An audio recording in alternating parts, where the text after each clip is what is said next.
নমস্কার, আপনারা দেখছেন চেতনা টিভি। আপনাদের সঙ্গে রয়েছে আমি স্মৃতি। রাইস অনলাইন ক্লাসে আজ আমরা হিন্দি নিয়ে পড়াশোনা করব। আজ আমাদের ক্লাসের যে সাবজেক্ট হিন্দি, আমাদের সঙ্গে রয়েছেন প্রত্যেক দিনই যেমন এক একজন এক্সপার্ট টিচার থাকেন, আমাদের সঙ্গে সেরকমই রয়েছেন মৌ অगस्टी भट्टाचार्य, हिंदी मैडम हमारे संगे रहे। मैम आपका स्वागत है ऑनलाइन क्लास में। मैम हिंदी क्लास हम लोग आगे भी कर चुके हैं, आज हिंदी की कौन सी पार्ट आप पढ़ाएंगी? आज मैं हिंदी में जो पीएससी क्लर्कशिप मेन का जो एग्जाम आ रहा है उसका जो सिलेबस है, 3 क्वेश्चन रहते हैं, 3 पार्ट रहता है डिस्क्रिप्टिव का, तो उसका मैं एक चर्चा करूंगी। जी जरूर, हम लोग क्लास शुरू कर सकते हैं। जी ओके। तो मैं पहले बोलूँगी जी कि पीएससी क्लर्कशिप में देखिए एग्ज़ाम, पीएससी क्लर्कशिप हिंदी का जो एग्ज़ाम है वहाँ पे जो कंपलसरी हिंदी है वहाँ पे 50 मार्क्स का क्वेश्चन रहता है और टाइम रहता है 30 मिनट्स। तो ये बहुत ही अहम बात है कि 30 मिनट में कैसे 3 डिस्क्रिप्टिव पार्ट हम लोग कंप्लीट करेंगे, क्योंकि क्वेश्चन पढ़ते बहुत समय लगता है, क्वेश्चन पढ़ते ही टाइम बीत जाती है 10-15 मिनट। इसलिए मैं बोलूँगी क्वेश्चन अवश्य पढ़िएगा, क्वेश्चन को पार्ट बाय पार्ट पढ़िएगा।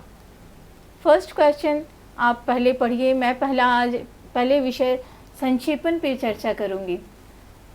संक्षेपण, देखिए संक्षेपण में कुछ मैं बोलूँगी आज कि हम लोग जिस तरह संक्षेपण करते हैं डिस्क्रिप्टिव में, WBCS में 3 घंटा रहता है यही सिलेबस का, और यहाँ पे आपका 30 मिनट्स है। तो आपको ये दिमाग में रखना है कि किस तरह आप 30 मिनट्स में 3 प्रश्न का उत्तर ठीक से दे पाएँ। इसके लिए ध्यान रखिएगा कि पहला जो प्रेसी राइटिंग है संक्षेपण को जब पढ़िएगा, अवश्य पढ़ना है, पढ़िएगा उसी समय दिमाग में रखिएगा किस तरह आप छोटा करेंगे, किस विषय पे दिया हुआ है और उसको किस तरह जल्दी से जल्दी हम उसको संक्षेप में लिख सकते हैं। आप उसका भाव नहीं लिखना है, केवल भाव लिखने से भावार्थ नहीं बनाना है, ये दिमाग में रखिएगा।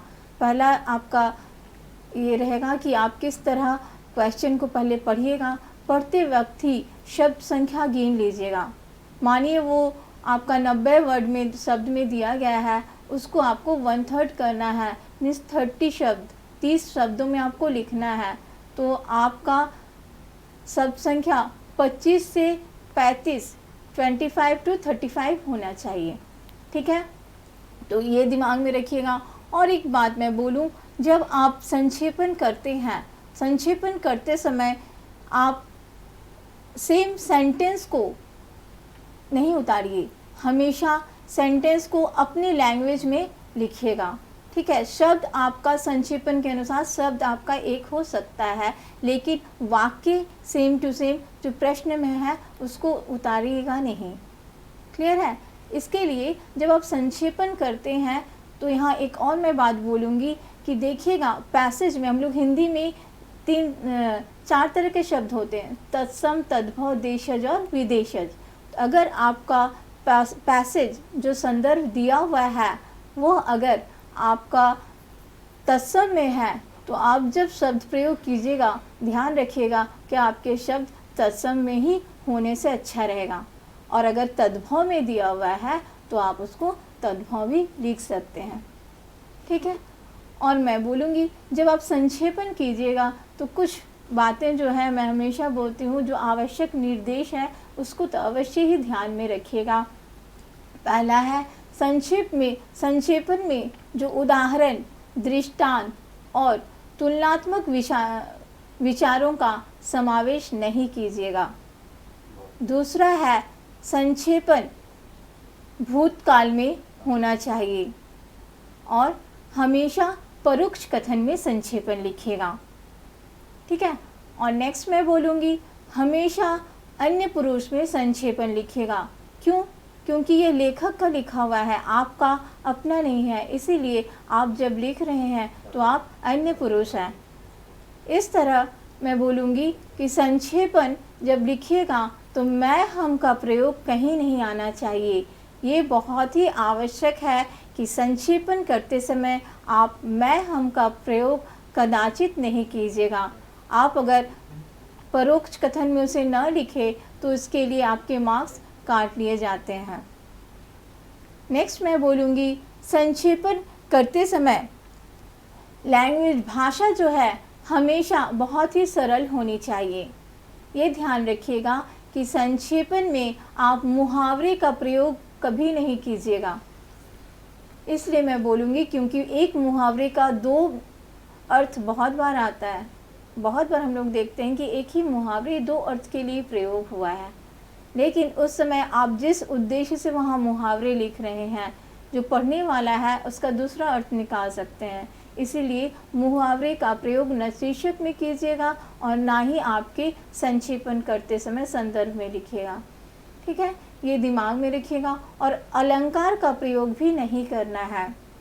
अलंकारिक शब्द हम लोग कविताओं में यूज़ करते हैं, कविताओं में अलंकारिक शब्दों का प्रयोग किया जाता है।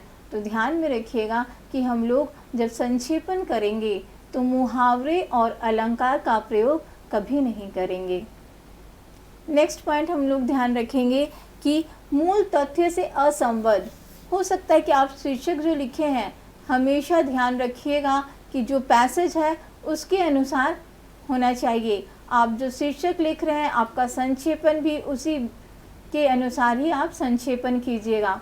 ठीक है, तो मूल तथ्य से असंबद्ध और अनावश्यक जो बातें होंगे उनको छांट कर निकाल दीजिएगा।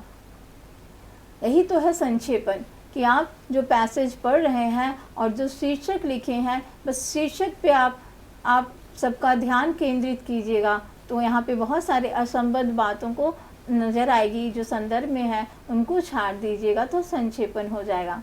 क्लियर। नेक्स्ट मैं बोलूँगी आरंभ अथवा प्रथम वाक्य।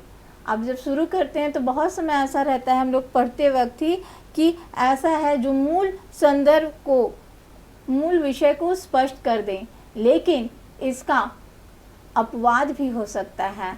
इसीलिए पैसेज को ध्यान से पढ़िएगा। नेक्स्ट मैं बोलूँगी कि संक्षेपण का एक शीर्षक भी अवश्य देना चाहिए। शीर्षक पे अलग से नंबर रहते हैं, है ना, इसलिए शीर्षक ये कभी मत छोड़िए कि बाद में लिखेंगे शीर्षक। जब आप संक्षेपण कर रहे हैं तो एकदम शुरू में ही शीर्षक दे दीजिएगा। शीर्षक के अनुसार ही आप संक्षेपण करेंगे, ये अवश्य ध्यान में रखिएगा। तो शीर्षक आप एक सेंटेंस में, वाक्य में शीर्षक कभी नहीं दीजिएगा। शीर्षक में ज़्यादा से ज़्यादा आप 5 या 6 शब्दों का प्रयोग कीजिएगा। हम लोग देखिएगा शीर्षक जो ज़्यादा आकर्षित करता है ना, जो अच्छा लगता है सुनने में, तो इस तरह से शीर्षक होंगे कि उस विषय को केंद्रित करे। उस शीर्षक से ही पता चले कि किस विषय पे लिखा हुआ है। इसीलिए शीर्षक को इस तरह से लिखना है और शीर्षक पर भी नंबर दिए जाते हैं, ये अवश्य ध्यान में रखिएगा। नेक्स्ट है यह एक निर्दिष्ट शब्द संख्या में लिखा जाना चाहिए। अगर आपको कोई निर्देश न दिया गया है तो आप ज़रूर, जो पैसेज है मैं बोली थी, जो संदर्भ आपको दिया जा रहा है, मैं शुरू में ही बोली थी कि उसको शब्दों को गिनिएगा। क्यों? ये जो शब्द है उनका 1/3 ज़रूर होना चाहिए। एग्जैक्टली 1/3 नहीं होते हैं, आप 5 शब्दों को आगे ज़्यादा और या फिर कम लिख सकते हैं। अगर मानिए आपका 90 वर्ड का संदर्भ है, 90 वर्ड का संदर्भ है, तो उसको आप 35 या 25 से 35 के बीच आप लिख सकते हैं। ठीक है। लास्ट में बोलूँगी कि देखिए संक्षेपण करते समय आप समास और प्रत्यय का प्रयोग कर सकते हैं। समासिक पद आप जानते हैं, शब्दों का मेल होता है, तो 2 या 3 शब्द मिल के एक समस्त पद बनते हैं, तो हमारे यहाँ पे छोटा हुआ। और नेक्स्ट मैं बोलूँगी कि प्रत्यय है ना, सफिक्स, इससे भी शब्द छोटे हो जाते हैं, तो आप वाक्य छोटे हो जाते हैं, तो इस तरह हम लोग इसका प्रयोग कर सकते हैं। ये जो मुख्य बिंदु मैंने बताया, इस पे ध्यान रखिएगा संक्षेपण करते समय, क्योंकि ये हमेशा मैं बोल रही हूँ कि 30 मिनट का एग्ज़ाम है, आपको वो दिमाग में रख के आंसर करना है, तो आपको फास्ट करना है। आपको ये मैं बोलूँ कि किस तरह आप टाइम डिवीज़न कीजिएगा। संक्षेपण में आप ज़्यादा से ज़्यादा 12 मिनट, 10 मिनट्स रखना ही ठीक है, 10 to 12 मिनट्स रख सकते हैं, उससे ज़्यादा नहीं, क्योंकि आपको फिर क्या करना है, इसमें सिलेबस है आपका रिपोर्ट राइटिंग प्रतिवेदन, और उसके बाद है अनुवाद, है ना। तो इसीलिए संक्षेपण जब कीजिएगा तो जितना कम समय में आप कर सकते हैं इसको दिमाग में रखिए। नेक्स्ट बोलूँगी, हम लोग बहुत समय देखते हैं कि संक्षेपण जो संदर्भ है वहाँ के मेन शब्द जो मुख्य वर्ड वहाँ पे यूज़ हुआ है, हम लोग संक्षेपण करते समय उन शब्दों को यूज़ नहीं कर सकते, नहीं शब्दों को यूज़ कीजिए, प्रयोग कर सकते हैं, लेकिन वाक्य एक ना हो, ये दिमाग में रखिएगा। शब्द एक हो सकते हैं, संदर्भ का शब्द एक हो सकते हैं, लेकिन वाक्य एक नहीं होना चाहिए, ठीक है। क्योंकि हिंदी में है, ने, पर, से, में को सब शब्दों को गिनेंगे, इसीलिए यहाँ पे है का तो है ही होता है, कुछ और हिंदी होती नहीं है, इसीलिए हम लोग शब्द प्रयोग कर सकते हैं संदर्भ से, लेकिन वाक्य प्रयोग नहीं कर सकते हैं, ये दिमाग में रखिएगा। और संक्षेपण में देखिएगा हमेशा स्पेशल शीट प्रोवाइड किए जाते हैं जिसमें ग्रेड्स होते हैं, तो आप ध्यान रखना है कि आप जब भी कीजिएगा तो ग्रेड्स देखिएगा और नंबर शब्द संख्या अवश्य लिखिएगा। और एक ग्रेड्स में जो हाइफन वाला वर्ड होगा उसको एक ही ग्रेड्स में लिखिएगा, क्योंकि वो एक शब्द में गिना जाएगा, इसलिए आप ग्रेड्स अलग कर रहे हैं तो आपका दो अलग शब्द हो जाएंगे, आपकी शब्द संख्या बढ़ जाएगी। हाइफन वाला शब्द जो योजक चिन्ह लगा रहता है वो एक ही साथ लिखिएगा।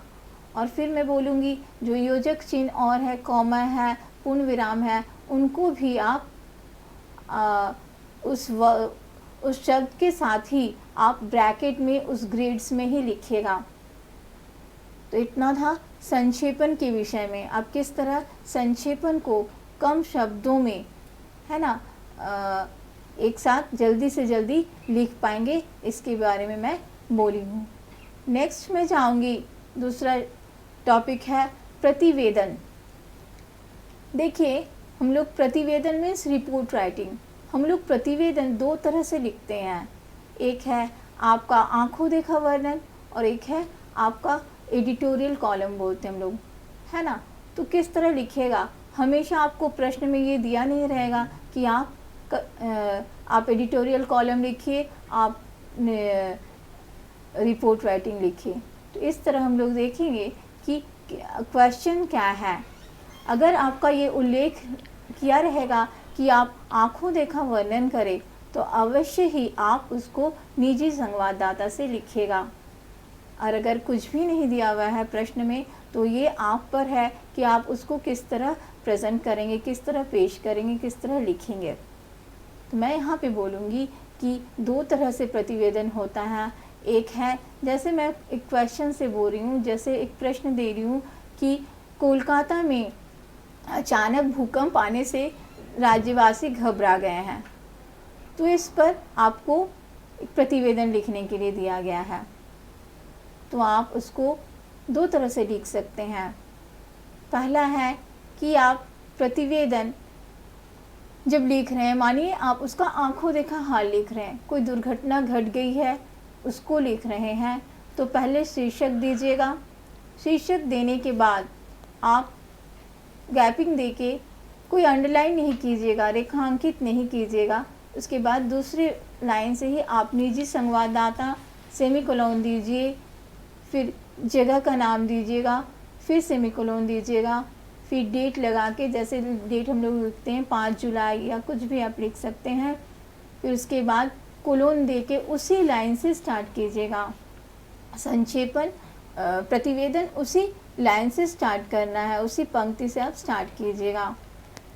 नेक्स्ट मैं बोलूँगी कि जब कोई घटना घट रही है ना, आप लिखने चाह रहे हैं कि कोई आंखों देखा वर्णन, कोई दुर्घटना घटी है, तो आप उसको किस तरह लिखिएगा।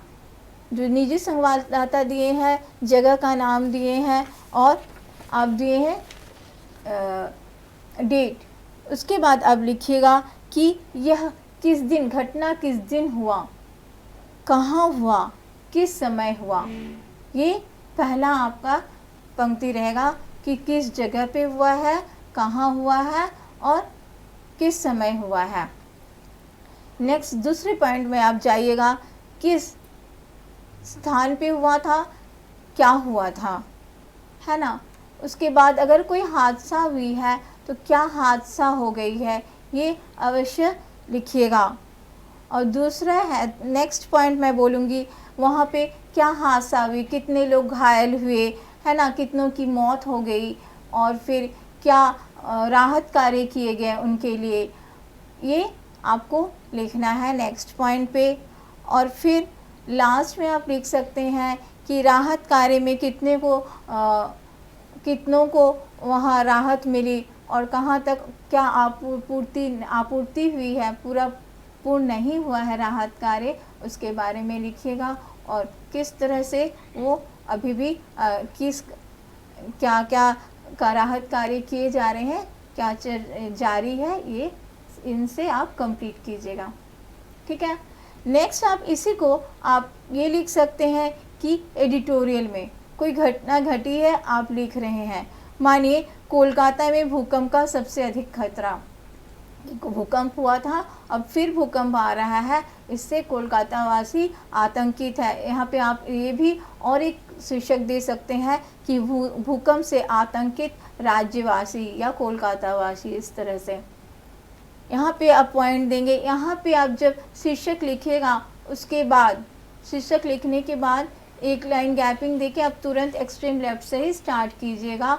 यहाँ पे आप कुछ निजी संवाददाता, आप जगह या डेट नहीं लिखिएगा, आप लिखना स्टार्ट कीजिएगा कि जैसे कुछ पॉइंट्स बना लीजिए।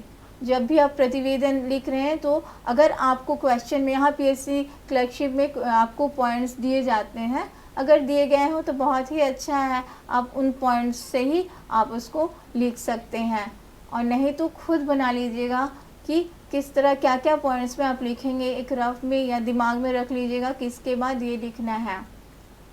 मैम हम लोग डिटेल्स में जानेंगे ज़रूर, क्लास में रहेंगे, लेकिन एक ब्रेक का टाइम हो गया, हम लोग ब्रेक से लौटते हैं।